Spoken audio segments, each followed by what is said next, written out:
Everyone, and welcome once again to the Tilton Talk Show, sponsored by AMG Logistics. It's great to be back, and tonight I'm joined by Mr. Fixer Craig Courtney. Good evening, everyone, and welcome back. The Chairman Alan Watton. Good evening, everyone. The one and only Claire Giblin. Good evening. Mr. Road Mark Adams. Hello, everybody. Oi, it's me. And last but not least, Mr. Chris Brown. Good evening. No Mark Meredith tonight. He's unfortunately teaching, I think he's teaching PE, did he say? Skiving. Skiving is the word. Actually, teaching people how to skive. Yeah, he's teaching them how to skive by skiving himself. Yeah. How to get tickets. So the PE stands for physical exclusion. That's the one. Exertion. Okay, so international break, 2 wins for England, and then followed by a lovely win for the Blues, 4-1 at home to Shrewsbury on Saturday. I want to start off by crediting Ethan Laird as the most improved player, Claire, since the start of the year. I know, obviously, I've criticised him in the past for his final deliveries and his ball, but my God, he's improved massively since the turn of the year. Wigan away was where it all changed, wasn't it, really? And it's getting a bit like death and taxis now, and an Ethan Laird goal, isn't it? Yeah, I think, well, I've always been head of the Ethan Laird Appreciation Society, haven't I, really? Yeah. And finally, I've been proven right. I mean, fair play to him. I think he makes such a difference to our team. He adds pace. He adds aerial threat at the top because he plays up so high. I think the ball's in. He's got so much better. Can he always improve? Of course he can. But I thought the team that we had out on Saturday was exceptional. I thought we bossed the game. I thought, actually, it was probably the easiest win we've had all season. I think I saw a stat today that we had more touches in the opposition box than they had in our half in total, which is just ridiculous. It's a shame it could have been more. But otherwise, I thought like Mark Leonard just slotted in. He was brilliant. I thought Anderson was great as well. Ben Davies scoring his first goal for us as well, fair play. And it's great to see Alfie Mann's score sheet. I think the run-in now is going to be brilliant with him. I generally think we'll see him score a few goals. I think Jay's a bit off at the moment, not quite sure, but obviously he was injured, wasn't he, with the under-21, so hopefully he's okay. But I had a lovely weekend. I had my little hen do, my Blues hen do, so just want to say thank you to everyone that organised and came down, and yeah, it's great. And I got my Duke mug, so I'm happy. Yeah, started off in the Roost, I believe, yeah? Started off in the Roost. Just want to say thank you to like Lindsay, Helena and Amanda. Me and my friend Mel, I'm getting married in July and she's getting married in August, and we thought we'll have a joint Blues hen because we basically live at the Blues, so it was great. So thank you to the Roost and everybody else. So if you did see me with a veil on, that won't be what I'll be wearing again. I had to wear it for the whole game, but it was great, yeah. Yeah, great stuff. And I think, Craig, I mean, the performance overall, we just dominated from start to finish. I'm not going to lie, I think when we missed those few sitters, sort of first 20 minutes, half an hour before we did score, you know, I was thinking, here we go again, weren't you? A little bit like, you know, when obviously Dal puts that one over the bar, and then Stansfield went through, didn't he? Had a good shot, well saved, low down to the keeper's right. I thought it's not going to be another one of them days, is it? But, you know, thankfully we got the breakthrough, didn't we, through Ben Davies? Lovely ball in from Dowell, and that was it then, weren't it? We were off and away. Beautiful finish as well, may I say, from a defender. I mean, he couldn't have caught it any sweeter. But no, you're right, Paul. It was that time when I was actually beginning to think to myself, do you know what? This is bringing back memories of the game at their place when they just we pummeled them, and then all of a sudden they got us. Yeah, and I did have horrible thoughts that was going to happen again. But then once we got that goal, I mean, there was control anyhow. But once we got that control, it was just absolutely ridiculous. Yeah. How we didn't put 5, 6 or even more past them is, first of all, fair play to their keeper because he made some great saves. Yeah. Yet again, as well, I have to say, we were far from clinical. The clinical finishing came on with Alfie May. He actually showed what to do when it came to having the ball in front of the goal, and his first one was great, but the second one, wow, that touch to bring it around the keeper and the control to keep it the way he did was exceptional. And that's a guy that at the start of the season we saw every game, and he has been off the boil. But I agree with Claire now. I think that's this could be the door opening for him to go on a bit of a run, because I believe Stano's carrying an injury. He just isn't himself at all. And actually, come tomorrow night, for example, I'd probably rest him and just let him have let May start and have a go, and we'll see. But it was nice to get it over the line. We'll say what a bunch of muppets some of their fans were after the game. The idiocy outside the stadium. Yeah. Do you know what? Shrewsbury, you're going down, face facts, but don't come to a football game and want to cause trouble. And especially when you start attacking pensioners. That is uncalled for. It's absolutely ridiculous. And I hope, because the old bill went on top of them, and I hope they absolutely drop everything on them now. Can I just say that was a lovely write-up by that policeman? Oh, God, yeah. There's some beauties that I've seen. And the fact is, there were people involved in that shouldn't have been. There were people with families that were going, what the hell's going on here? And, I won't say it took them by surprise, because there was an awful lot of the old bill present, but it was just ridiculous. I mean, for God's sake, it's a game of football. Do you know what? We've been through it. Did we go and smash places up and decide we were going to have fights outside the stadium when we got relegated? No, we had a bloody party. So just, I bet we did. There was probably a few glasses that were every club's got knobheads. Yeah, and that's the thing, the minority, and that's what I would say to people. I've had messages personally from a few people that are saying that, they're scared to go back to games with their families, and that parts of their families don't want to go back. And the thing that I would say is we all have a minority of fans that just want to cause trouble, and we are not exempt from that. So that what happened the weekend was just a bunch of muppets. Don't let it put you off. And get down to the games and help celebrate what's ultimately is coming to the conclusion of a fantastic season. Craig, just going back to Alfie May, I think that was a really nice snapshot of Alfie and Stansfield at the end. At the end, that was great. That was great. The way you come across to him on the pitch for the walk around was absolutely brilliant, and it's fantastic. That to me shows how much the team are together as well, because I think they are fighting for each other.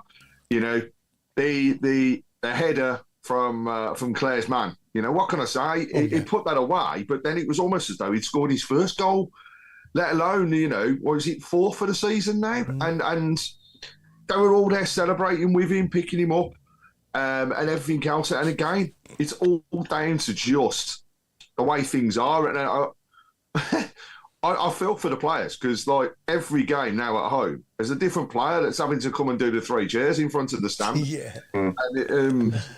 And yet, I was wrong with my stat. We've got 2 players, I believe, that haven't scored, that were starting and played on Saturday in the overall squad. So I think Clara has got a score, and Clara scored. Clara scored against Warsaw. Yeah. Oh, so if he's, there we go. I think it's only going to be Cochran. And he was close as well, wasn't he, Cochran? That one shot was millimetres. Mark Leonard scored. Yeah, he scored in the early rounds of the cup, didn't he? Oh, yeah. Did he? But did he score against Fulham under 21s? Awesome. Can't remember. I know he scored, but I can't remember it's against, to be honest. I'll research it. Let me have a look. Yeah. And I will say, before anybody says it, I mean outfield players, because obviously the goalkeeper hasn't scored and very doubtful that he will. So before anybody adds it in, I mean outfield players. Sanderson scored. Did Sanderson come off the bench a few times? He scored. Did he score? I've been awkward now. You know, Oh, I yeah. mean, it's a right pain in the arse. You are. That's not there anymore. He didn't start up. I was Mark Leonard has not scored. No, Hasn't he? Oh, Rob's lying. I don't remember him scoring. But while we're on the subject of Mark Leonard, anyway, Alan, I think for me he was man of the match on Saturday. Wasn't he? He was outstanding, and that little dink in for Laird's header was brilliant, wasn't it? And I think really, you know, him or Paik, really, it doesn't really matter, does it? You know, we've got so much strength in depth.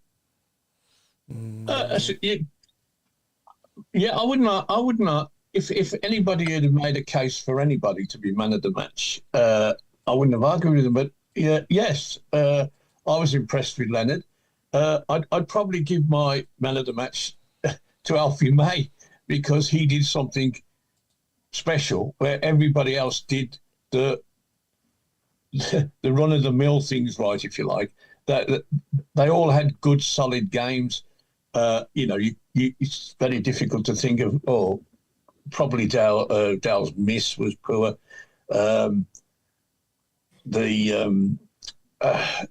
Anderson's run that fullback ragged, but should have scored when he got cleared of him with the volley. What else was there? You know, there were very few negatives. But one of the chap and I sit together. I don't really know, but he talks to me. And we came to the conclusion, the two of us, that why should we pay all this money to stand and watch goalkeepers from the opposition stand and look at the ball for 10 minutes before they kick it? It's got to be stopped. Somebody has got to say, no, we're not having this anymore. If you stand there and look at the ball for 10, 15 seconds, you're going to get booked. And if you do it twice, you're gone. Because they're cheating the opposition, and they're cheating people who pay good money to watch football, not to watch these fairies stand and look at the sky and think they're being clever. They did it even when they were a goal down. They're still doing it. 2 goals down, they're still doing it. Did I not see somewhere? Why? Did I not see somewhere that there's a new rule coming in place that if it goes over? Yes, there is. Corner. And the problem will be the same. That when the 6-second rule came in, the rule quite clearly said when the goalkeeper's in possession of the ball, he has six seconds to clear it. Now, the problem is, what do they mean by possession? But goalkeeper catches the ball, right? Everybody runs away and he falls over. So he's lying on the floor. Now, is he in possession? Yeah. Now, he can lie there, you know, and nobody can touch him. Is he in possession? Yeah, because he's got the ball. If the possession of a goalkeeper means the ball's in your hand. That's what I agree with you. But referees don't. They don't deem him in possession until he's on his feet and can get rid of the ball. Now, if somebody stands in front of him, right, that's another thing. He's in possession, but there's a bloke standing in front of him, so technically he can't get rid of the ball. So he goes on and on and on and on. Now, unfortunately, as an ex-referee, you get these things come from above. Oh, this will be this, and it sounds ever so easy. If there were goalkeepers in possession, he's got 6 seconds to get rid of it. But nobody defines what possession is. And if you think that the laws of the game are translated in about 160 languages, you know, it's very easy to people to just say, well, he's not in possession yet. He's lying on the floor. He can't get rid of it because he's lying on the floor and there's people surrounding him. No. The 6 seconds starts as soon as he catches it, or should do, and that should be part of the regulation. So hopefully when this 8-second rule comes in, that will be defined. I'm not going to lie, we used to do it, especially when you're fighting down the bottom. Yeah. Like if you were playing against, you know, if you go back to the Carling Cup final against Arsenal, I'm sure Ben Foster didn't grab the ball and go, oh, I better be really, really quick with this. It doesn't matter. Of course it didn't. When you've got it on the line, I mean, like next season, I think we'll end up doing that as well. We won't have 10 men behind the ball, but I think we'll time waste a lot more because you want to win the game. Yeah, I'm not blaming any. You know, if we all played football at some stage, and you get away with what you can get away with. Yeah. Until you'll keep doing something until somebody says you can't. Yeah. It's as simple as that. No. Yeah. Anyway, Stamsted scored. He had a good shot against Fulham. You haven't done very well with this, Craig. Next week we need a hot beast. Can I just say, starting lineup, and 2 people have agreed with me on the message board, so I must be right. Stamsted started in the starting lineup, so the players that started on the pitch, Cochrane, and as you've mentioned, Leonard, are the only 2 that haven't scored. Stamsted started a game, though, in the league. Yeah, it's at right back. He didn't start Saturday, though. Oh, right. I see what you... Oh, you mean from Saturday's start? Oh, from Saturday's starting lineup, there's only 2 players in that starting positions that haven't scored, and that's Leonard, as we've just got through, and Cochrane. Oh, okay. Fair. Of which Simon Ford has said, Mark Leonard's going to score the winner at Wembley. You heard it here first. But just before that, he put, Cochrane's going to score the winner at Wembley. You heard it here first. So we'll make up our minds which one it'll be. Put both of them down to score. 2-1 and both them to score. How can they both score the winner, you div? No. Both of them to score. No, both of them to score. See, it's the twisting of goalposts I don't like with you, Craig. No, which one will score the winner then? Yeah. Sorry, love. Which one will score the winner? You know what? It'd be quite nice if Cochrane did. Yeah, I agree. He's going to get a left foot smash, only on the edge of the box. Some point, he's going to get an absolute. A bit like Buchanan did. That's something else. He did have a good shot on that, but he hit it with his right foot, and he hit it very well with his right foot, which surprised me. Yeah, no, absolutely. Yeah. Talking of twisting the goalpost, Mark, I just thought I'd let you know, and live in front of everybody, you're on coach 5 of the 4 that are running from Solihull to Wembley, all right? Oh, I've got my own coach. Brilliant. Yeah. Things are looking up, aren't they? Absolutely. When you on with your friends? He only goes up to 3. Rod, give us your thoughts on Saturday's game anyway, mate. And then when do you predict we'll get promoted as well, officially? Well, I mean, Saturday was perfect. That first half was perfect. I mean, that was just absolutely, it was just so comfortable. Like we've all said, we should really have scored 7 or 8 the way it was going. But nobody had a bad game. And it's weird because we're getting the big crowds, but there's a bit of sort of, the atmosphere's died off a bit because it's just so expectant. And I don't know what everyone else thought, but round by us, people were going early. It was like empty. And that seems a bit bizarre, really. But, you know, we're going to win the league. There's no doubt we're, heading towards single figures now, and we're going to win it a canter, really. I think Williamson looked a bit sharper than he has been in recent weeks. I think he's lost a bit of his sluggishness. He's slowly coming back into form a little bit. Had a penalty. Had a penalty. Sorry. Definitely a foul on him, wasn't it? Yeah. First half, yeah. Absolutely. And Clara as well was like WWF move in the penalty box. Yeah, that's it. It was. I mean, it's nice that we're in a position now. You can see sort of wrapping up in cotton wool a little bit. Maybe is sort of keeping one eye on Wembley and all the important. They took Clara off because it's done now, isn't it, with the yellow cards? He was 1 yellow card away from missing 2 games. That's why he got taken off. Oh, is that right? I think. Yeah. I'm gonna stick my neck out and say I think we'll be promoted by Wembley. Yeah. Really? I think we will. By Peterborough, we can be. I think we will be. I think we'll head into Wembley weekend. We'll be up. We can actually be promoted without kicking a ball that particular weekend, because the way the games are and the way they fall against, when it comes to it, and you have a look at the league table, if they balance the results out the way we expect them to go, then by the time we kick off at Wembley, we could well be in the Championship. I mean, that's just wicked. What a way to celebrate, a proper double celebration at that game. It'd be amazing. Yeah. I'm hoping it's at a game though. I think that would be a bit more. Do you know what I mean? Yeah. Then I think it'll be Peterborough. I think at least we've got the playoffs. We're in the playoffs, aren't we? So, we're going to playoffs now. Yeah, that's a positive. Let's take that. It's got to say point that is clear, because the last time we were promoted to the Premiership, we got promoted without playing.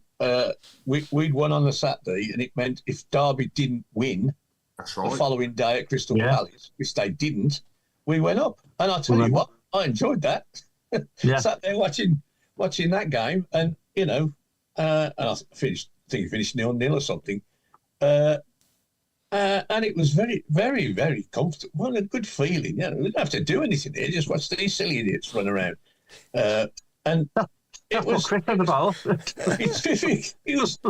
It was not. I mean, we've done it every which way but loose now. We got promoted by the playoffs. We got promoted by finishing second. We've been promoted by finishing first. It's we've never finished on the lot. Never won the championship though, have we? No, not won the championship. No, we won the third division before. That'd be nice next season. If anyone from the club's watching, make that an aim next season to win the championship. Well, it will be an aim, but I mean, I'm happy with above 10. Yeah. 17th will do. Don't get me wrong. Yeah. I'll be happy with second and automatic if that was to happen. I'm probably getting ahead of myself now, but I'm just saying that it would be nice to see us lift that championship trophy because we've only ever finished second or gone up through the playoffs, haven't we, before? Yeah. So it would be nice to be top of the shop, wouldn't it? Definitely. That particular promotion, we got promoted on the Sunday by not playing, and obviously Brucey and the boys went on a bender for a week, and then we lost to Preston on the Saturday or Sunday the following week, and Sunderland went and beat Luton 5-0. So we should have won the championship that year, but we decided to declare. When was that? What season was that, Al? Was that like when we had Bentner and Bentner? Yeah. 06-07, yeah. Because we beat Sheffield Wednesday, didn't we, when Larson scored that brilliant goal? Right. That's right. 06-07 that was, yeah. Yeah. 10 men. Yeah, that's right, yeah. And then the next one after that was McLeish, wasn't it, at Reading away? Yeah. Yes, yeah. But the best one, I mean, we've done it automatically twice, finishing second, but the best one for me was Darren Carter's penalty. If you can choose a way to do it, then it's going to be through the playoffs, but I'll do it automatically all day long. But for pure excitement and adrenaline and emotion, that playoff win in Cardiff was better than them all, wasn't it? Yeah. That was absolutely draining, wasn't it? Yeah. However, I would take lifting that trophy at the end of it over that if we had the opportunity. Oh, yeah, 100%. It was a brilliant day. How we got there and everything else. Everything was just lined up, wasn't it? Yeah. The planets and the stars all came together for that particular one. But it's, let's look forward to next season. Let's see what the club are going to do. Because I don't think we're going to hold back. I think, we're going to see, as we said the other week, some wholesale changes in the squad. And they're going to go for it. You can tell that the owners, they don't want to sit back on the laurels. They want up now and then they want up again. Yeah, I watched the interview with Chris Davies as well, and Adam Petty and Mike Taylor and Jonathan Grounds as well with Jeff Brazier, and that was brilliant, wasn't it? He spoke so well. Has everyone seen that? Yeah. Yeah. Spoke really well, didn't he? And he said it with so much certainty that this, whether he's with or without him, this club will be in the Premier League under these owners, and I hope it is with him, obviously. And he seems like the right sort of guy, doesn't he? He's got everything about him to be that man to do it, and he obviously made that choice to come to us because he wants to be that man to do it, and this was the kind of project that exactly what he was looking for, wasn't it? To be honest, Paul, he reminds me of Eddie Howe. The same sort of template, isn't it? Yeah, let's get not too far ahead of ourselves, but I see what you're saying. Yeah. I think it's surprising about what clubs he's been at. The fact that he also had the Swansea job he could have got, but he did kind of choose us. So I think it'd have to be a worldie of a job. Yeah. To leave, I think, because I think he's right. He's invested in it now, isn't he? Yeah. And the only way is up. So if you look at everyone else in the country, we are the story, aren't we? We are the club that's moving forward. I mean, the Man Cities and Liverpools are now at a start, they've got to reinvest, haven't they, and things like that. While Blues, you kind of can see it and you can feel it. And with the new stadium and everything, I'm sure that he would want to kind of be around. That's why everyone's had such long contracts, because they want to be part of it. Yeah, exactly. Sorry, it's Will Brazier, not Jeff. Yeah, thanks for correcting me. But yeah, no, I mean, I want to talk about last Thursday now as well, and a great tribute to a great man, and obviously Blues blues legend in every way possible. And, it started off with Jasper Carrott, absolutely brilliant, hilarious. It was a night of comedy and music. And me personally, I thoroughly enjoyed it, and so did my dad and everyone around us. It was a really good experience, and it was great to be there. Had a good chat with Darren Carter and Mike Wiseman on the night as well. Mr. Fun as well, our former friend Chris Pugh, Mr. Fun as well. I had a good chat with him. And overall, it was a great night. And if anyone again is listening from the club, I'd like to demand that we get Ian Irving on after dinner, obviously, at the awards ceremony, because he was absolutely hilarious. He was brilliant.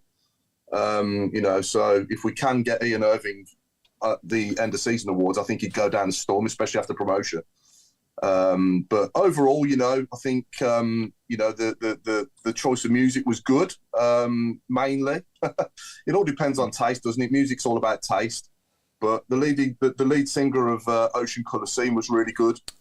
He stood up guitar and had a good sing, which was good. And then we also got Graham Souness talking about his time in Italy with Trevor as well, which was great. He spoke about, because they live literally the opposite door to each other in their apartments in Italy as well. And they got on like a house on fire and did do ever since. So it was nice to hear some of those stories. And then again, after Graham Souness, we had Toya Wilcox as well. Toya. Not going to lie, I've never heard of Toya Wilcox before. No! Oh, for God's sake. Wow. That's a mystery.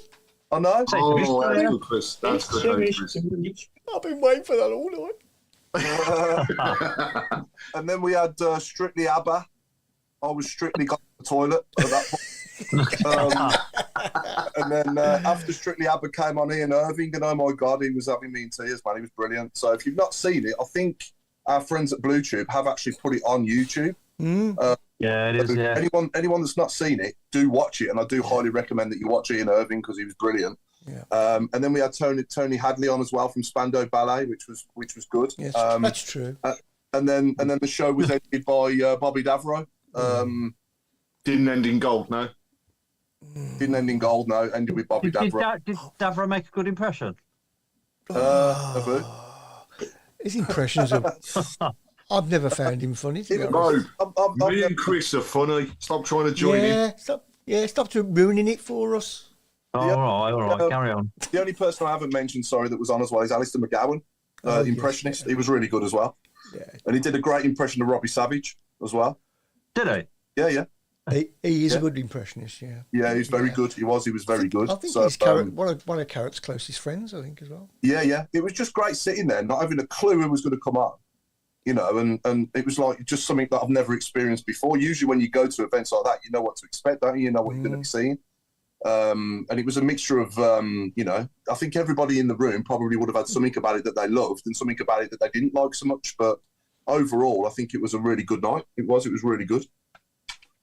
So, Excellent. And I'm glad I went, and so is my dad as well. We both really enjoyed it. Yeah, brilliant. So, a fitting tribute then. Yeah, absolutely. Yeah, definitely a fitting tribute. And they had all, obviously, Trevor's footage as well on the big screen before it started and everything of his career and, a bit as the player, a bit as the manager, So, it was good.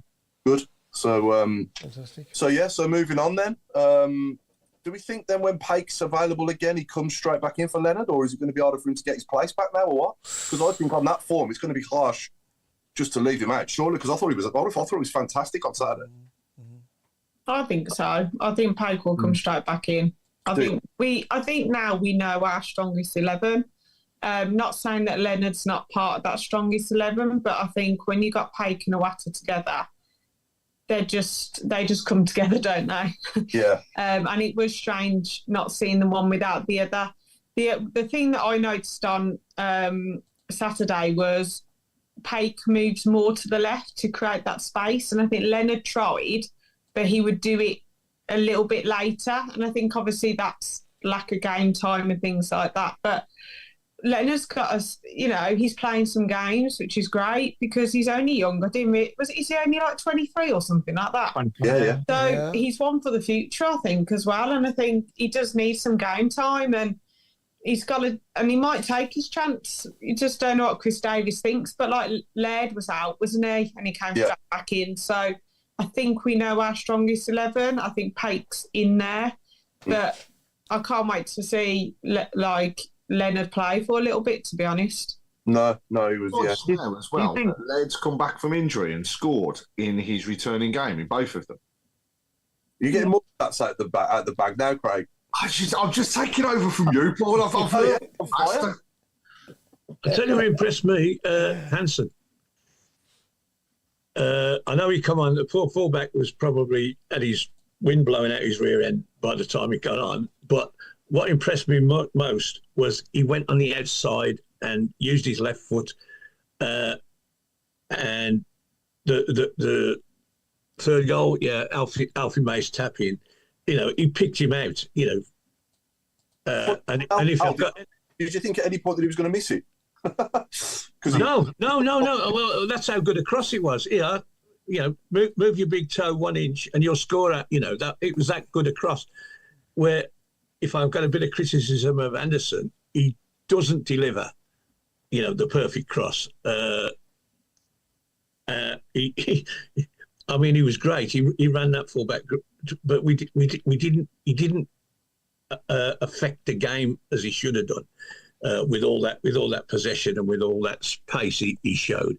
Whereas Hansen come on and skinned the fullback and put crosses in, which caused danger. And that one, he just looked up, picked him out, and there was Alfie on the line.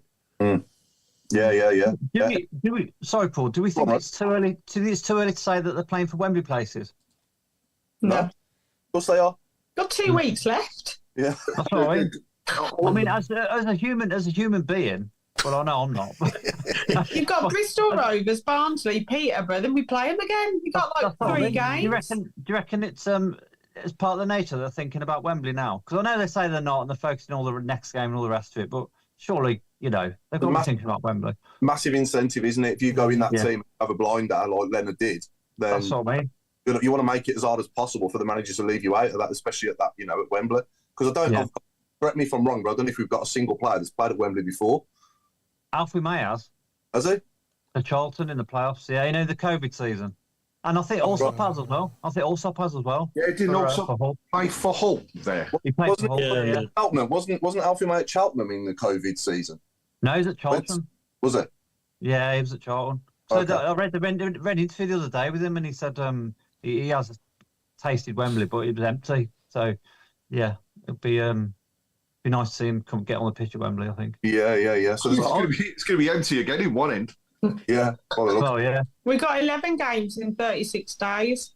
Yeah. Mental. Yeah. And I can't wait. But at the end of it, we'll be promoted. Yeah. That'll be nice. Actually, going back to that question, Paul, what about you? When do you think it will be done and dusted? I think it's hard to say, isn't it? Because it depends on the other scores. But I mean, do we think it'll be Wrexham that goes up with us? Not that but I'm just saying. Sadly, yeah. Wrexham have got a very as easy a run-in as we have. So and if we stay 9 points clear of them, then obviously it'll be 2.5 games from the end when we're champions. Yeah. We'll be up probably. Yeah, but by the final, because Wickham are 2 games behind us, 2 games in front of us, aren't they? And we're still 9 points in front of them. So if they drop any more points, and they're more likely to do because they've got a much harder running, that they're playing the top half almost. The promotion should be settled quite soon, but I think Wrexham will push us. If we stay, we need. It depends. If we don't stay 9 points clear, obviously it could go to the last game. But I think that trophy will be presented to us against Mansfield, the last home game. Oh yeah. But I think we'll seal the title though, possibly at home to Crawley on Good Friday. Yeah. It'd be a very good Friday. Yeah. So I think we'll seal promotion. I think we'll seal promotion away at Peterborough away, and I think we'll be confirmed as champions at home to Crawley on Good Friday, and it'll be a damn good Friday. Yeah. Yeah. So it's quite creepy, Crawley. Anyway, moving on, Claire. Can we mute him? I know, I've got to go in a sec. Yeah. I hope You're talking about my local team here. I think we'll see a little Peterborough. Desperate. Go on, Claire. Sorry. I think we'll see a little Peterborough, and I hope he puts out like a second team against Peterborough. Yeah. I think going to Wembley. Now, to me, everyone's like, oh, you know, the ones down the road, they're in the FA Cup going to Wembley. But we're in the Cup, we're in. So to me, it's a chance to win something at Wembley. It doesn't matter what it is, we're in the Cups to win it. We got far in the FA Cup.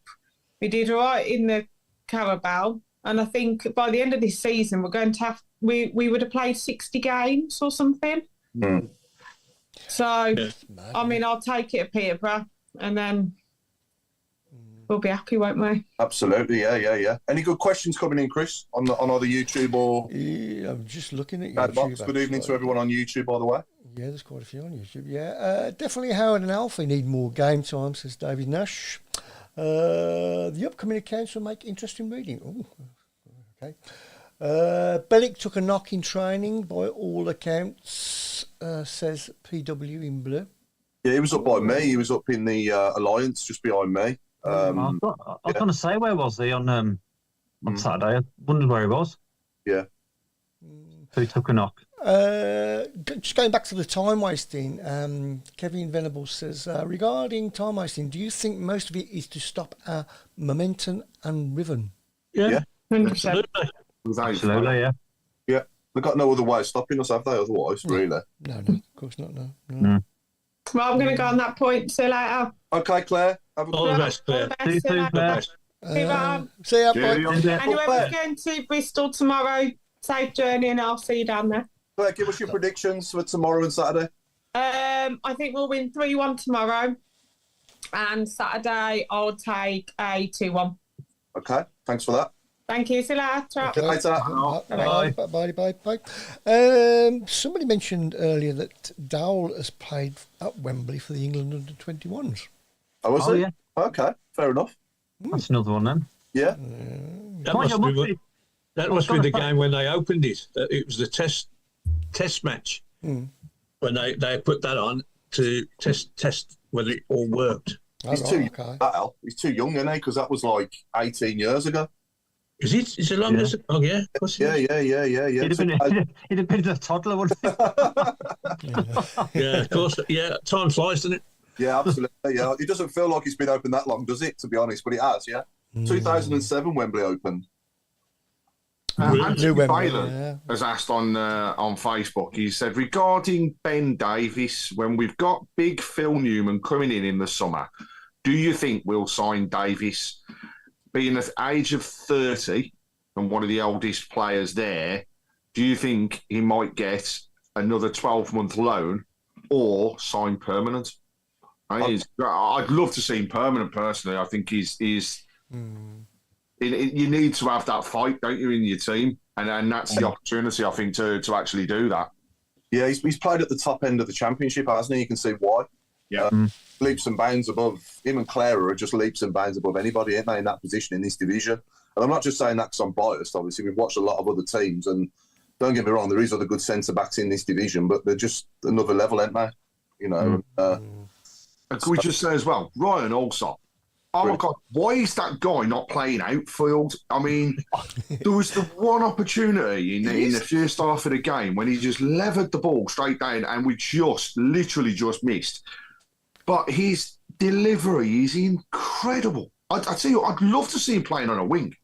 See if he can play the ball in like that. Do you know what I mean? He'd be absolutely right. Yeah. But, I mean, we'll talk about goalkeepers. I think we'll see him next season. Yeah, 100%. But I think we'll see somebody else. Peacock Farrell, for me, will not be number 2 next season. I actually think we might make a signing in terms of the goalkeeper side of things that's going to give some more and probably stronger competition to Allsop. Yeah. Because I think they've identified areas already. That's a very, very good question. If you let's assume that we're going to sign another goalkeeper, do we sign a goalkeeper to be number 2, or do we sign a goalkeeper who's actually better possibly than Allsop. Because what's the point? If you're going to spend money on a goalkeeper, you might as well spend money on somebody who's better than you've got, rather than somebody to deliberately be number 2. Now, we ironically we did that with Ruddy and what's his name, the Filipino. Yeah, Etheridge. Etheridge, and Ruddy became the number 1. We didn't sign him as a number 1. We signed him bought him as a number 2. But as things turned out, he became the number 1, and justifiably so. And the other lad got lost in the system, really. I had to laugh though, Al. I had to laugh at Ruddy on that Newcastle bus. You know what I mean? Just celebrate. I'm thinking he's partying away as though he's won the thing with them. You know what I mean? He's played games. I'm thinking, God blimey, your life's gone on the up, hasn't it? Jesus Christ, in the last 12 months. Yeah. But saying that, how annoying is it though? I mean, I absolutely love seeing Newcastle win that trophy. Don't get me wrong, but how annoying is it that we, that should have been us as well after we won it? We should have had a Yeah, it's a bugbear more. That'll always stain it a little bit. That we got nothing, did we? We had that little damp squib at the ground, didn't we? And it was just I didn't bother going to that, did you? I went to it, and if I remember, it's about 3,500, wasn't it? Yeah, it's about 3,500 in the main stand, wasn't it? That's it, and it was peeing down the rain. Had like I think UB40 might have been on. Yeah. And Obafemi Martins had a big fur coat. That's about it. That's the only highlights from it. Yeah, they should have done the bus tour around town and that. It's just like it was incredible. Yeah. So we're talking about the games coming up, and Claire's just mentioned that she thinks Blues will get the promotion and signed and sealed at Peterborough. Well, the club have released the ticketing details now. So there's 2,358 tickets. 2,346 of those are standard reserved seats. Priced at 25 quid, most expensive. So well done, Peterborough, especially ahead of a final for that one. In fact, under 14s, 3 quid. Under 18s, £9. I mean, that's superb on their behalf. They even do an under 24s. I mean, come on, they're going a bit far. But ticket sales going online tomorrow morning at 10 a.m. for Platinum Plus, Platinum and Gold members. Silver, Bronze and Club Class will be from Wednesday at 10 o'clock. If it gets to it, season ticket holders, Thursday from 10 a.m. So well done to all that have been involved with that ticketing, because I think that's really good on their behalf. But I will say, I think an average gate of about 9,500 with away supporters at Peterborough. It would have been nice to get a few more tickets, and they would have, without fail, sold them. Last time we were there, we had 4,500. We filled that stand. I couldn't get one, and I had to go and sit with the Peterborough people. I remember it well. We got beat 3-0. We were shocking. Yeah. But why do people not want to make any money? This is lunacy. If you're only going to get 9,000 in, and the ground holds 15 or 20, they'll sell the rest of the blooming seats. I know there's a security bit and all that business, and the coppers do this and coppers do that, but maximise your sales, surely. I was amazed on Saturday that how many Shrewsbury fans were there, and I know they misbehaved, but fair play to them for taking up all their seats. And I was surprised. Yeah. No. Just going back on the goalkeeper. Good point from Jason Hughes. Good evening, Jason. By the way, hope you're well, mate. Always buy to improve what you have if you really want to succeed. Yeah. Right. Yeah. So, I mean, Allsop next season, will he be sweating over his jersey? I don't know whether he'll be guaranteed number 1, depending on who we sign. I mean, like I say, Paul, I mean, Peacock Farrell, I don't think he's got a future. I don't think he'll be gone, won't he? I mean, It's a shame, because on paper, he did look a decent signing, didn't he? Yeah. On paper, but just hasn't worked out now. What we've got to remember is it's not just goalkeeper, but every single position that's in our squad has to be, in theory, up for grabs. Pre-season is that opportunity to go out and shine. That's when normally the youngsters get seen and they know what's going to happen with them guys. But we go to a bigger squad, don't we, and a bigger bench and everything next season. So all of those things, when you're factoring in, you probably look, dare I say that we might look at 9, 10 players again in the postseason. Well, some will be gone as well, Craig. Flip side of the that's coin. right. Some Yeah, will be they'll gone. move on. Yeah, We've got to revamp yet again. I think Allsop will be number one next season. I don't think that they'll, go and buy someone better than him, to be honest. I don't think we need to. Don't get me wrong, it is a high level, but you can see with the goalkeeper, can't you, whether they're any good or not at any level. And I think you've got to get a footballing goalkeeper as well, because that's the core of the team now, isn't it? If you look at the way that it is, it's goalkeeper out there straight away, and we don't need anymore to be playing the ball across our goal mouth to open up an opportunity, because he is just spotting them so quick.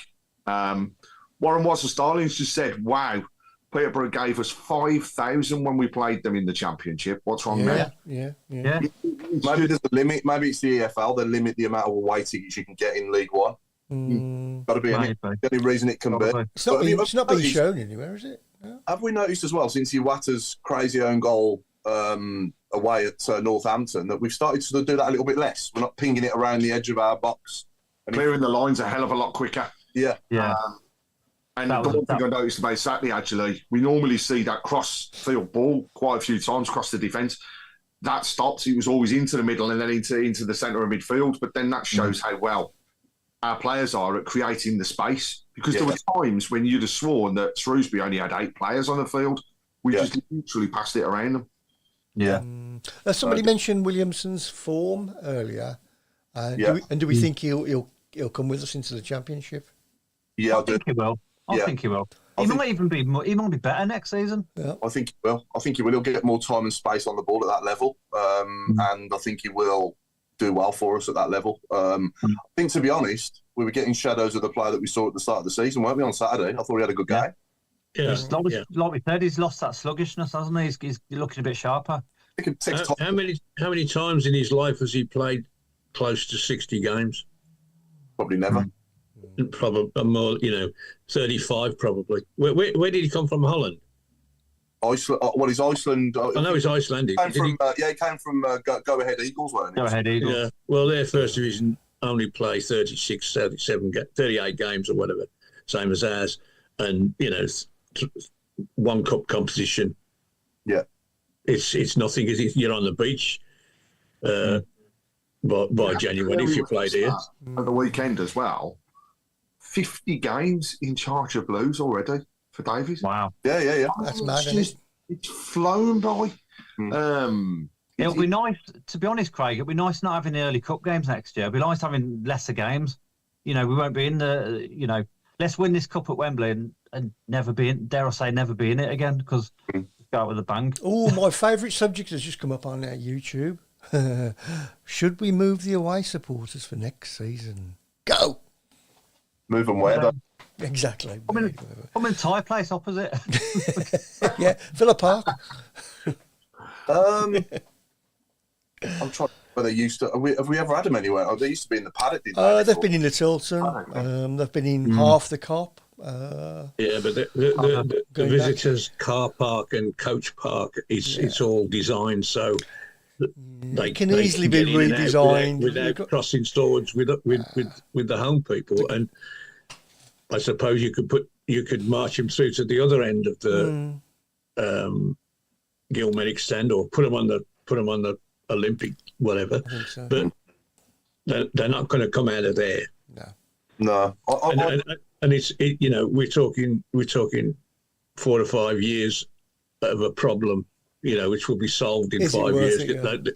They'll be given a massive, 5,000 area somewhere in the corner probably, and it won't be a problem anymore. Yeah, well away from our people. I think they possibly will have looked at it, and we know that discussions have taken place in the past around the logistics of moving the away fans. The only place can go to is the main stand, but then they've just opened the fan park. So that could fence it off, surely. That could fence it off, surely. I think it would be right. I would much prefer to have home fans behind both goals. Yeah. But then you look at the games that we've been to this season, and that actually hasn't happened very often in any of the games that we've played against, because we've generally been behind the goal for the away fans. Yeah, the only place I can think we haven't is Wrexham, isn't it? We was on the side there, weren't we? Yeah. Yeah. I mean, while we're on the subject of tickets and all the rest of it, we were saying earlier in our group chat, don't you think in some ways it could be like our first season in the Prem? Because the amount of season tickets we're going to sell next season. Do you think the season ticket sales will go up much from where we are this season? I think about 25, I reckon. Well, you can't. We've got to have 25. 10%. I know you have to have a certain amount, but it'll be to the limit, to the limit sort of thing. Are we not at that limit now? No, I think it's about 21. You could 18 and a half technically we've got, haven't we? Do we 18. think the price will go up much? It's got to go up. I think we'll see a bit of a sting in the pocket this time around. But you know what? So, yeah. I wouldn't begrudge paying it. You know, it's let's face it. Over the past few seasons, we haven't seen price hikes. No. Yeah, everything has gone up. So if we see 15, 20%, it wouldn't surprise me. But you know, I'll still pay it. Got to find a medium though, Craig, because we can't be pricing out our diehard fans. You know. Yeah, we've got to be sensible, haven't we? Yeah. I think, you know, if you put, it's a worst case scenario, as I just said, if you put 20% on top of the average cost, then the maximum people are going to see an increase of is about £70, £75. So whilst that seems a lot, we are going to Championship football. We are paying to see a better standard of football. And we're still, let's not forget as well, we've got to have the income, because the financial fair play kicks in again. So, and yeah, you discount this season, but we've still got the season we were relegated. So there's, you know, still ways to bring in the extra money and stuff like that, and the revenue. But I do think we'll see a jump. Like you say, Paul, I hope it's not massively overpriced, but I would not be surprised one little bit to see, I say, between 15 and 20%. You know, that's the average that you've seen at most other clubs. But I mean, Sheffield Wednesday, oh my God, their price is ridiculous. Oh, that's ridiculous, that is. And Coventry. Coventry, Yeah, that'd be interesting to see. But for me, on the field is where I'm the most excited, obviously, just to see what we do in the summer, what players we bring in. I think this will be our most. I mean, last season was an exciting window, or this season, last summer. And I think this summer is going to be even more exciting, isn't it? Because we're going to be getting an even higher calibre of player. Because most players that we signed, I mean, 12 months ago, we'd never heard of Chris Davies, had we? We're being honest. And, you know, a lot of these players that we signed, we'd never heard of either, had we? You know? People's thoughts on player of the season changed since we've had discussions now in the past couple of shows. Who would we vote for? Are you all still the same, or have things changed? No, I'm still the same. I've had the same player of the season since probably sort of November, December time, I'd say. And that's Alex Cochrane for me. Yeah. He's been Mr. Every single week. And he's only missed, obviously, a couple of games with that knock he took at Barnsley. Other than that, he's played every minute, hasn't he? In every game. He hasn't actually been given a rest, has he? He's not been left out when he's fit. No. He's fit, he plays. Exactly. Yeah. I think there are some candidates, but that's what swings it for me, the fact that how many games he's played and how consistent he's been is remarkable. And when you think that he replaced a bloke that is very well thought of, you know, we must get Buchanan back. Well, we haven't missed him at all. And, you know, the fact that he has, I would say put him in his place, but you know what I mean, kept him out the side is you know, a recommendation on its own. You've got to be a good player to do that, I think. Yeah. And he has been that. Very good. I wouldn't argue if Clara got it, or Stansfield, or, you know. Iwata for me is. Iwata, yeah. There's so many candidates, aren't there? Some of them you can't argue with. And if Allsop's another one. Allsop, yeah. But if Laird had played like this all season, wouldn't they? I sat and had a thought about the PFA's, you know, team of the season on it, and I reckon we should have at least 6 or 7 in that. We're Birmingham City. We'll be lucky to get 2. Yeah. Well, yeah, also Laird, Cochrane, Clara, probably Iwata. Davis as well. Iwata's definitely. Stansfield, Yeah. you can go on. And there'll be some players who have probably only played 10 games, Yeah. who will be better than the people that get in the pros lineup. Yeah. I'll still say Iwata's goal in the FA Cup was the goal of the round. I think that's the best goal in football this season. I haven't seen it. I'm not saying this because I'm biased, right? But I've not seen a better goal this season in any game. Not a better striker. I think fans all over the place will be talking about it up and neutrals. They'll be all remember it. You tell me a better goal than that this season scored by anybody else. I can't think of one. It takes me a lot to get me out my seat when I'm at the match. Well, that goal got me off my settee, and I was jumping up and down on it. I mean, it just was breathtaking. I screamed at the top of what? Yeah. It was just out of this world. Yeah.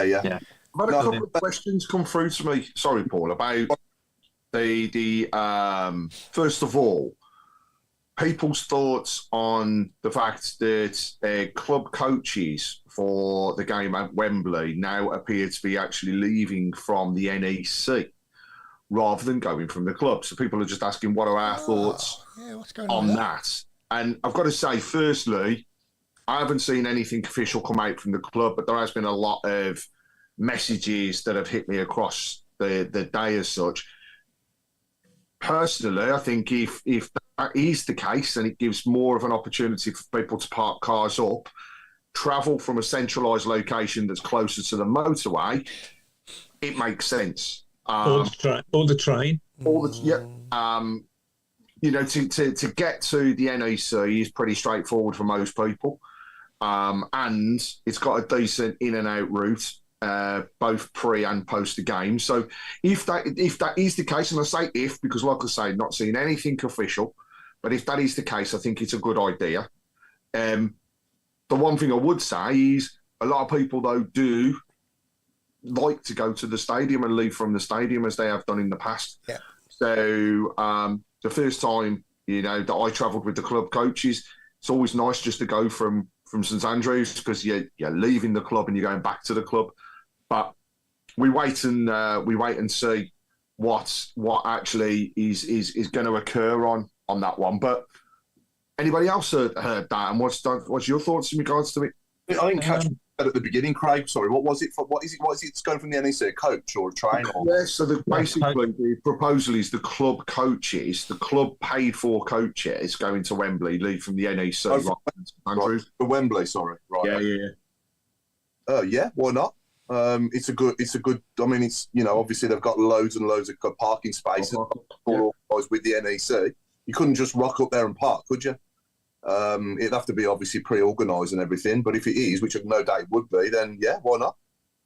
And you're jumping straight on the M42, then, ain't you? And down the M40. And the M40, which is the route that everybody is ultimately taking as well. Yeah. On the day. It's practical. Sorry, Craig. It's practical, but like you say, the traditionalists among some people say, "Yeah, I'd just rather go from Blues because it's like cup final day." You know what I mean? Yeah. The other thing, obviously, we've had the two ladies that have been called up for international duty over the past few days, but Birmingham lost their top spot to the London City Lionesses after they beat Newcastle yesterday. So the Lionesses are now 2 points clear. However, we're on equal games. We're still playing each other on that last day of the season. It could be a very, very, very interesting last game of the season if it comes down to it. Obviously, everybody wants to see the results turn around, but in theory now it's in our hands because if we win every single one of our games, we go up. It's going to be tough. It's going to be very tough. We've got Newcastle ourselves. We've got a Durham side that spanked Portsmouth for 6 at the weekend still to play as well.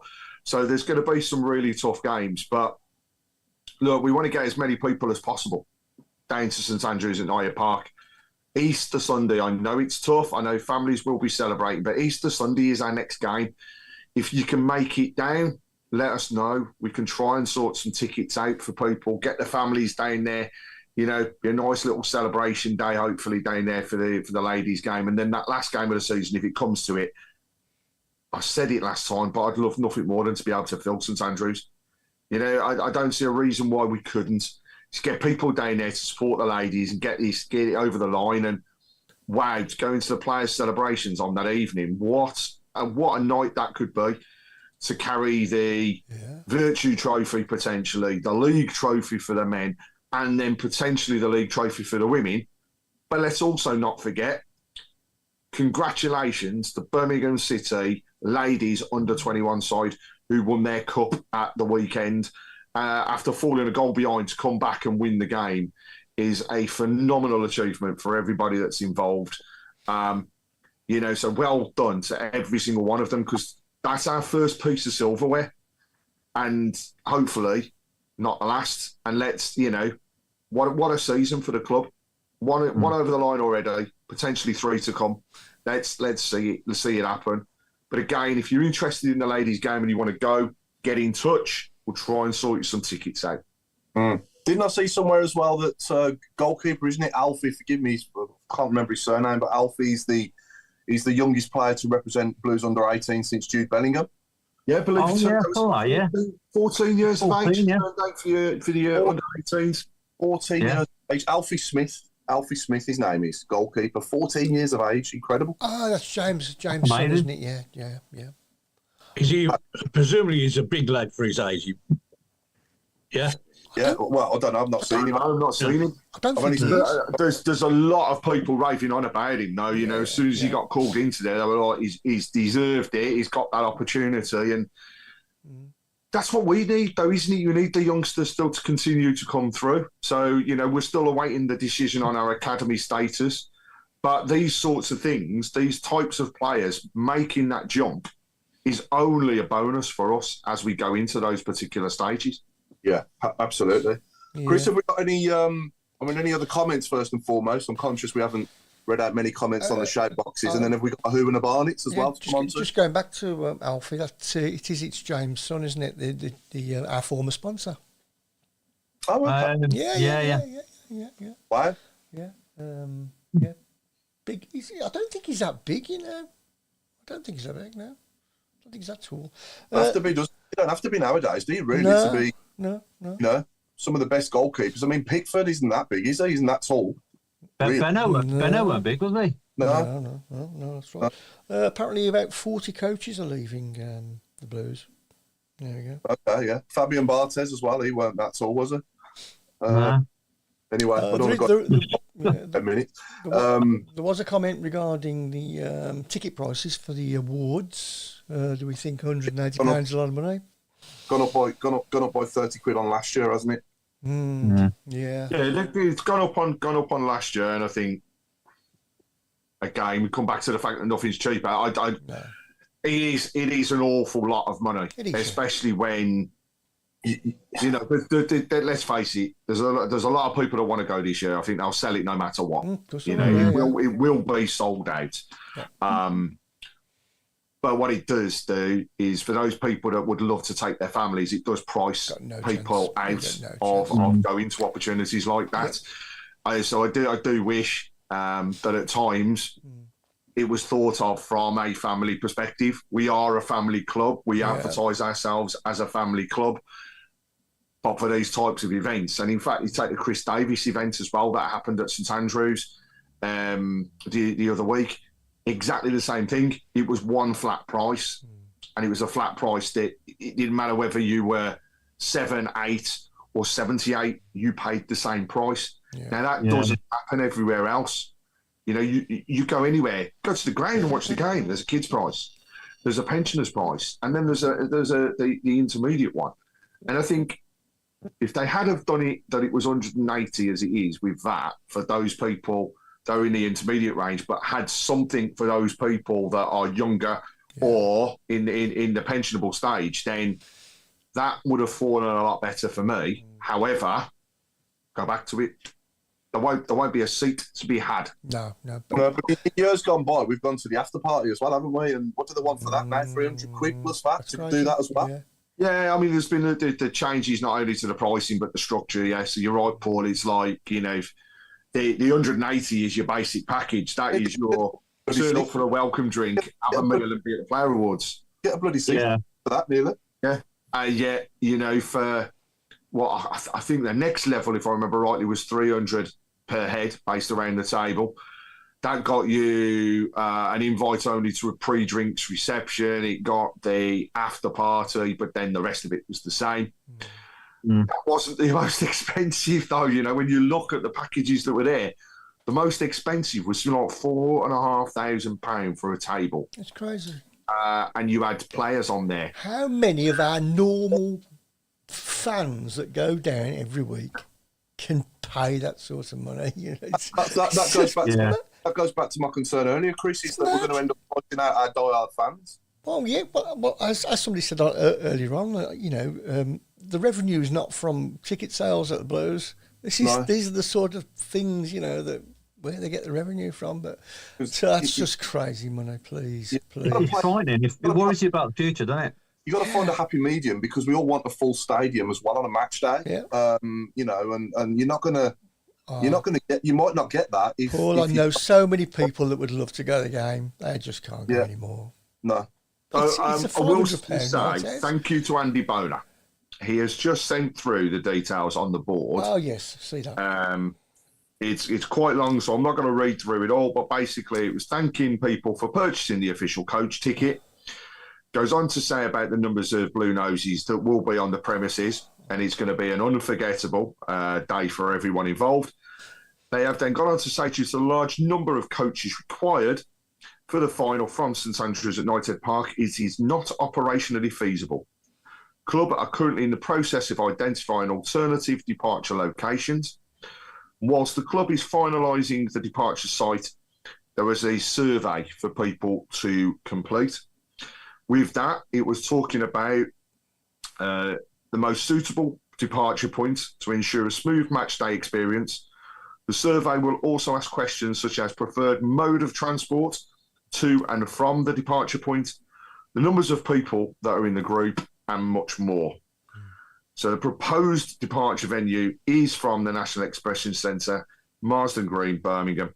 However, that was all part of the survey that was being sent out. So thank you to Andy for putting that through. Definitely.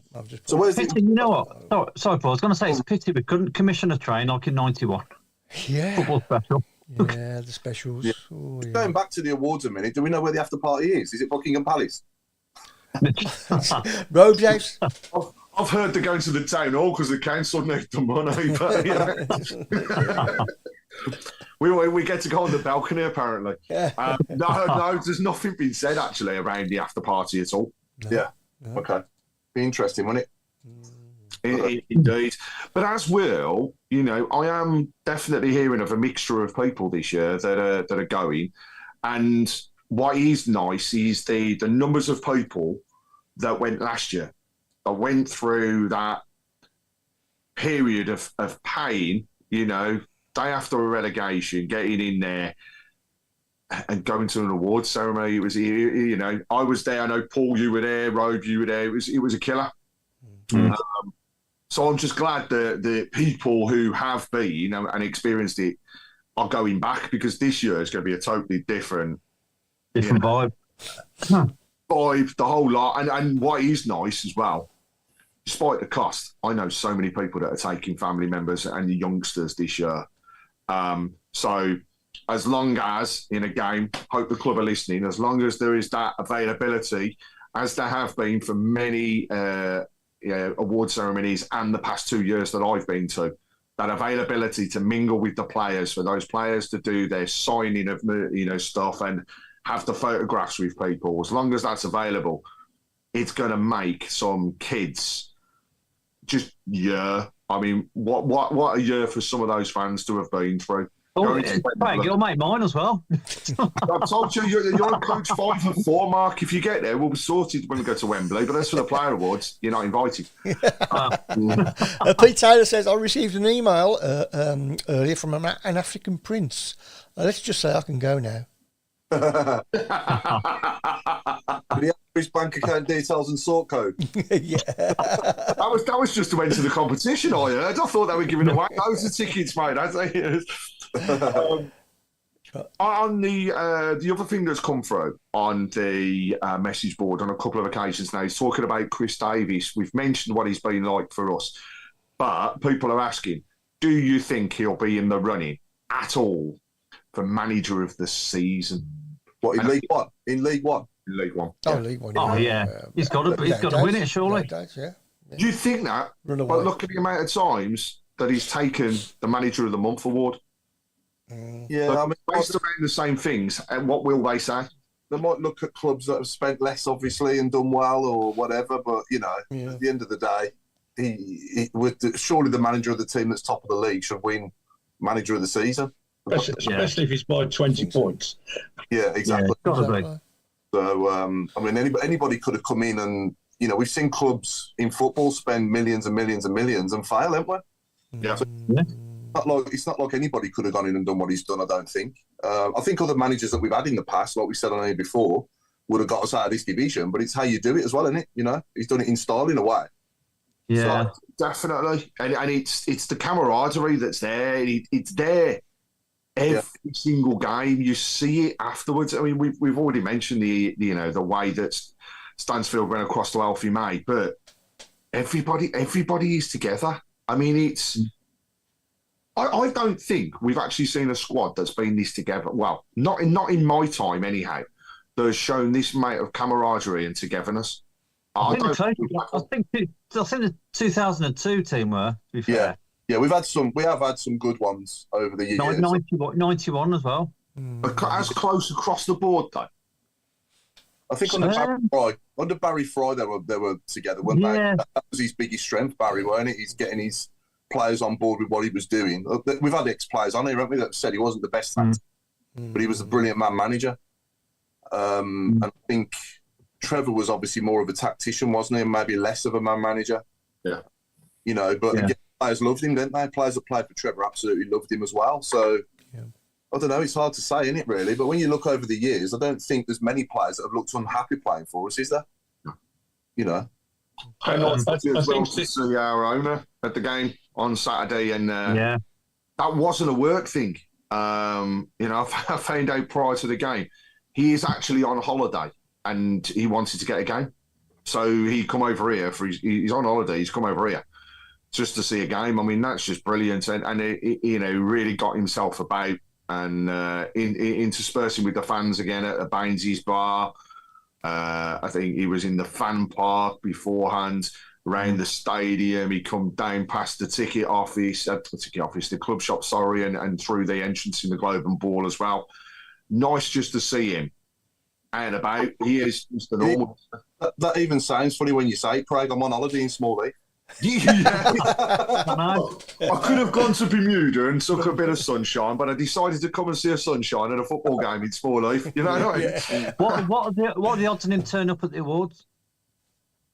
You're just looking to get your autograph book completed, aren't you? No, you're sus, mate. To answer that, you never bloody know with these owners. Do you know what I mean? I mean, do I think he'll be there for the last game of the season at home? Absolutely. Obviously, he's going to be there at Wembley. You'd expect the full entourage. Let's face it, at Wembley. Oh, yeah. I wonder whether we'll see a few extra special guests again as well. That would be interesting. I'm pretty certain you'll see Brady there. Karen, be nice to see Karen. Yeah, she might come up. Yeah. I like Karen. I like Karen Brady. Chris, you put the Barnets on. I have, yeah.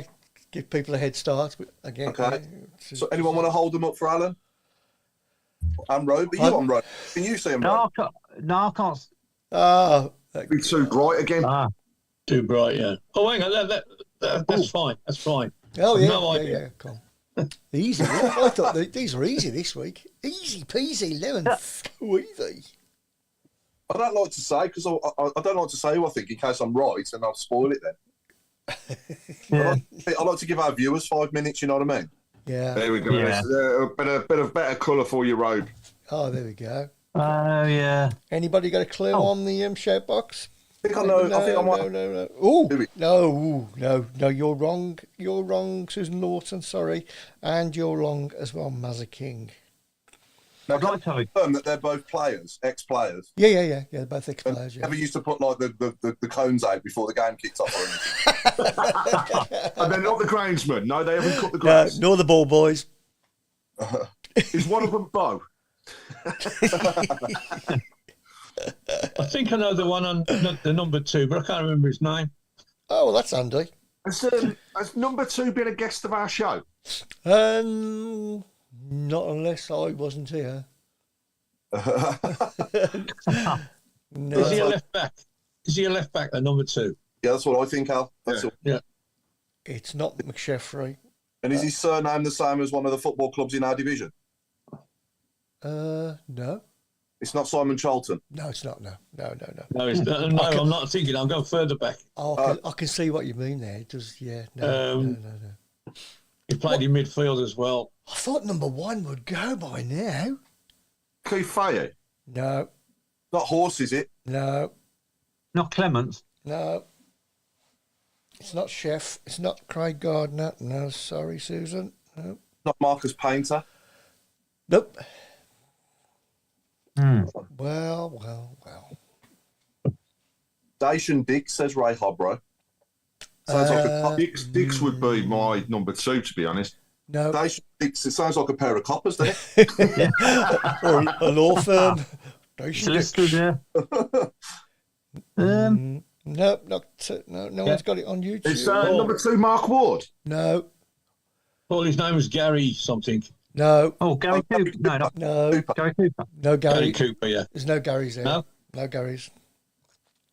He was all right. He looked like what's it? Then he had a UB40. Yeah. Ali Campbell. Being at Ali Campbell. Ali Campbell. Ali Campbell, yeah. Yeah. Who did? He did, yeah. No, it's not Ali Campbell. It's not much. It's not much. He was at the thing last Thursday, and all Robin, his brother. Oh, was Robin, I? Oh, yeah. Yeah. Robin Cooper. Robin Campbell. It's not Darren Carter, no. It's not. It's not David. Is it David Speedy, the second one? It's not Benno. Good shape. Trevor Matthewson. Who said Trevor Matthewson? Me. Number 2 Paul? is Trevor Matthewson. Well done. Number 2 is Trevor Matheson. It's With that certainly- ginger hair. It's I don't certainly- even I remember his think- hair being like that. I think it's just it's just the way it's been taken. Okay, so number 1. Number 1 is easy peasy. Is it really? So he never played with Trevor Matthewson. Number 1. I think he did. Did he? Ian Clarkson. Well done. Is it Clark Easy? It's Clarky, yeah. Wow. I know, yeah. I think you should, if it's possible, I think you should put the full pictures on after. I just know. I should not that do. we don't believe you, but it's good to see him, isn't it? As everybody's now going onto Google going, Clarkson, let's have a look at a picture. Yeah, no, it definitely is. Ian Clarkson, yeah. I can see that now. Yeah.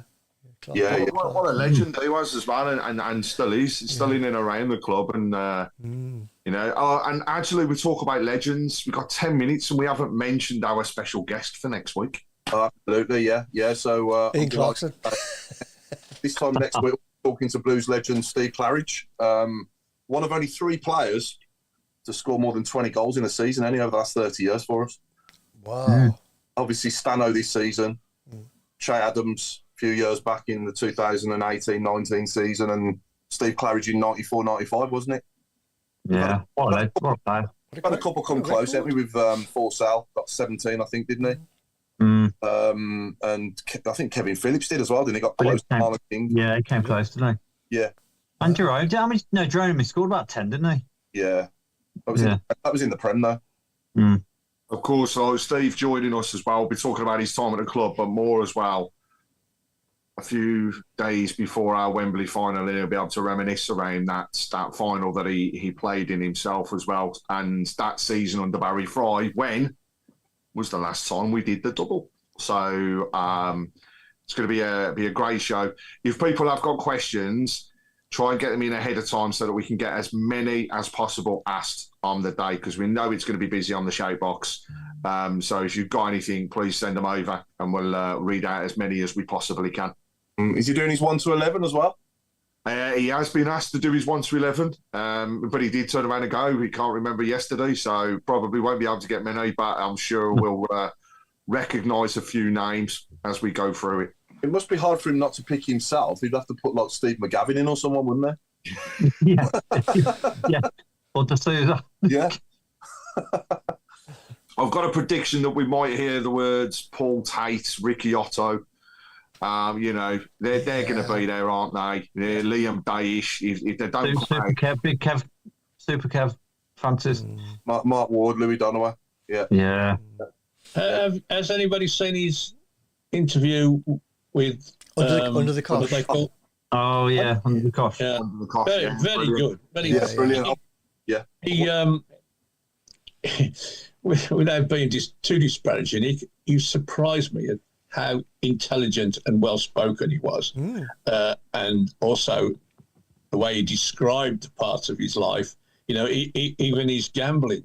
He wasn't proud of it, and he talked about it very systematically. And he said, I lost 76 grand while I was kicking and warming up. I went back to the changing room and lost 76 grand. Now, how somebody can cope with that? I mean, I couldn't cope with losing 76, let alone 76,000. No. And then go out and play in a first division football match is unbelievable. But you can imagine the way he spoke on that. You can imagine him doing it. It was just he compartmentalised his life. This is football. This is gambling. This is whatever. To be honest, Al, I've got his book, and I read it a few years ago. And the book's brilliant. You can't put it down. Like I say, it's just so opens your eyes to what goes on. But yeah, really good book. Messages already coming through actually about it, even ahead of it. That's Jason Hughes. A big part of my footballing life is Cleggy Claridge. Yeah, He'd managed for my local team Weymouth, he did, as well as being a Blues legend. And Pete Taylor, I mean, God, got to sum this up. You couldn't do it any better. Cleggy was, without fail, the scruffiest footballer we've ever seen at Blues. Most definitely. Mazza said, if he turns up with his socks up, I'm going to turn it off. I'll tell you what, we'll actually ask him, show us your socks, see what he does.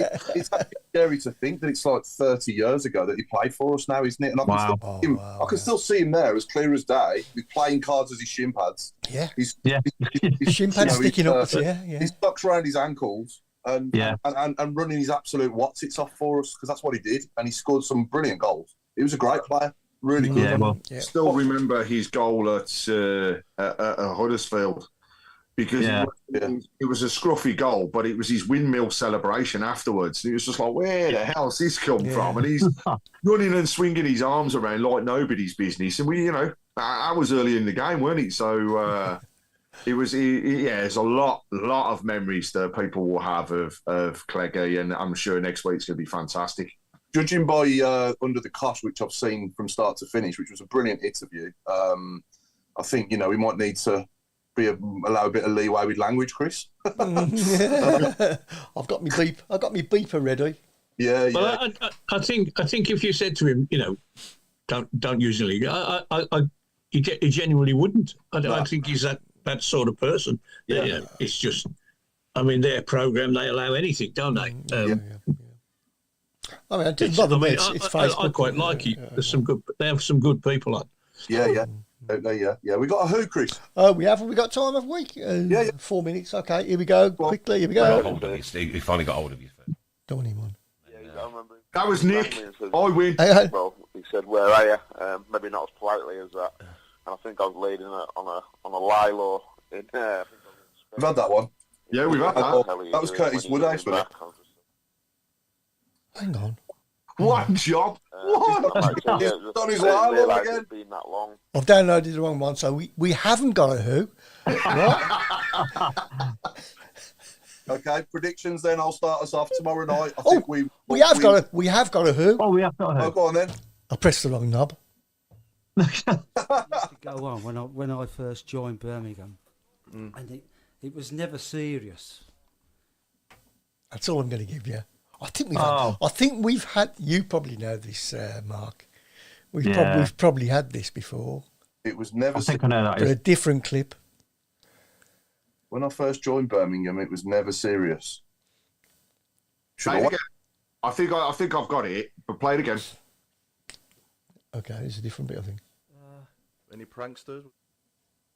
Get away. Mate, that was me asking about pranks. That was Paul. See, I've got Nick and Paul now. When I first joined Birmingham, and it was never serious. Oh yeah, I know that. I know exactly who it is, and he is a stone's throw away from me at this present moment. Yes. Is he? He is indeed. He's not. It's not your wardrobe, is it? But I could throw a stone out of my window straight into his back. Who are you saying it is, Mark? Really? Who are you saying it is, Mark? I'll say Summerhill. Well done. It is indeed. It is, yeah. He was a good. He was a good guest. He was. He was, yeah. He was very, very humble man. He was, and yeah. So predictions then. I'll go for a 1-0 tomorrow. I think we'll win 1-0 tomorrow night, and on Saturday I think we will win 3-0 against Barnsley.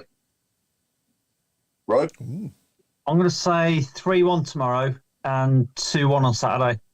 Okay, Alan. 2-0 and 3-0. 2-0 and 3-0. That'll do me. You coming up on Saturday? I am, yes. Good stuff. But I'm checking my route before I go. Craig? I'm going to go for a 3-0 tomorrow and a 2-0 on Saturday. Okay. Chris? I think we'll continue the scoring run. I think I'll go for a 4-0 and a 3-0. How about that? Wow. That'll do. 7 goals. That'll be nice, wouldn't it? Without any conceded. Yeah. Yeah. Be nice. I don't know about you lot, but I was a bit annoyed when we conceded on Saturday. Yeah. It took the gloss off it, yeah, it did. It's annoying, wasn't it? Yeah. Yeah. Especially took the centre half off, and the next attack they scored. I know. Nobody touched the ball after he went off. Literally, that was all that Allsop done all day, wasn't it? Just pick the ball out of the net. He was fuming as well, wasn't he? I'm He not was happy surprised. living. Yeah. Yes, well taken header by their player. It was a very well taken header. So and a great cross to set it up. Yeah. Yeah. I think he was a little bit at fault there. Also, to be brutally honest, I don't think he moved. I think he thought it was going to go way over, and he didn't make. If he'd just made a go at it, the other guy would have been put off probably. But he didn't do anything, and the bloke popped it in, and he, as you say, he turned around and he was furious. I think he was furious with himself, to be fair. Mm-hmm. Some scores that are coming through. So Brenda is going for 1-1 tomorrow. Michael Evans has said 2-0 tomorrow, 2-1 on Saturday. Jason Hughes has said also it's going to be 1-1 against Barnsley. Ray Cornish 3-0 tomorrow and 3-0 on Saturday. Dave Twine 3-1 tomorrow, 3-0 on Saturday. So everybody's got us to the 6 points. Can somebody send me a whistle as well? I haven't got a whistle, so here we go. There we go. It's 8 o'clock. A whistle in some circumstances. So that is the end of this week's Tilton Talk Show. I've been Paul Hipkiss. Thank you everyone for watching and joining in. Please give us a follow and a like on Facebook and YouTube as well if you haven't already, and subscribe to our channel. It's good night from me. Sponsored by AMG Logistics. Did I say that? Sorry, I can't remember. But we are proudly sponsored by AMG Logistics. So it's good night from me, and it's good night from Craig Courtney. And it's a good night from me. Come on, Blues tomorrow and on Saturday. Let's keep this winning streak going. I'll hand over to the chairman of the board, Mr. Alan Watton. Everybody have a great evening. I'm going to watch a bit of football now, and God bless you all. And I'll hand over to the one and only man with the scarf, Mark Adams. Cheers, Al. Just look after yourself. Hey? The scarf, where did you nick it from? No, it's all above board. Have you been knitting? You've been knitting that, haven't you? Above board. You've knitted that. It's funny though, because when I saw you on Saturday, Craig, my wallet went missing after that. I had to hand it back to the police from the person you'd stole it from earlier. No, just come on, Blues, make it 2 wins out of 2 this week. Everybody look after themselves. Let's look forward to getting promotion sooner rather than later. And also, it's my birthday on Wednesday, so can Chris print up my bank details, please? So, he's feeling generous. Happy birthday for Wednesday, Rob. Thank you, Paul. Right, Paul, age of 52. Congratulations. You got to hand on. Don't forget, you got to do one more thing. Yeah, one more, Mark. Oh, sorry, I've got to give it over to Chris soon as says goodbye, and go from there. Over to you, Chris. Goodbye, everybody. Good night, Stephen. Don't forget to listen to the podcast, which is a much better audio version, and you don't have to look at us. Good night. I'm looking at that. I was referring to Rogue then. No, I've got a fun fact for you. There's one Blues player who gets 3 medals this season. Brandon Keeler. Yeah. League, Cup, and if Bradford gets playoffs. All right, okay. Is anybody listening to Rogue? I was just on my lunch break and I thought of that. Yeah, we're waiting for the fun part. Yeah. It's just a bit of fact. I'm cultured.